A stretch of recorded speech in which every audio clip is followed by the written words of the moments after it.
कोल्हापूर जिल्ह्याच्या ग्रामीण भागाच्या विकासात स्वर्गीय आनंदराव पाटील सुयेकर यांनी प्रगतीपथावर नेलेला कोल्हापूर जिल्हा सहकारी दूध उत्पादक संघ अर्थात गोकुळचं मोठं योगदान आहे.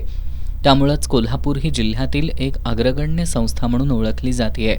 गोकुळ दूध संघाच्या निवडणुकीची प्रक्रिया सध्या सुरू झाली आहे. त्यानुसार सहाय्यक निबंधक कार्यालयाकडून दूध संस्थांना ठरावाचे विहित नमुन्यातील अर्ज पाठवायला सुरुवात झाली आहे. संघाच्या या निवडणुकीत काँग्रेसचे जिल्हाध्यक्ष आमदार सतेज पाटील हे राजर्षी शाहू शेतकरी समविचारी आघाडीच्या माध्यमातून उतरणार आहेत. आजपर्यंत शेतकऱ्यांच्या हिताची भूमिका घेऊन अनेक लढायांना स्वाभिमानी सभासदांच्या पाठबळावर सामोरा गेलोय. या निवडणुकीतही आपण सर्वजण साथ द्याल असा विश्वास आमदार सतेज पाटील यांनी व्यक्त केलाय.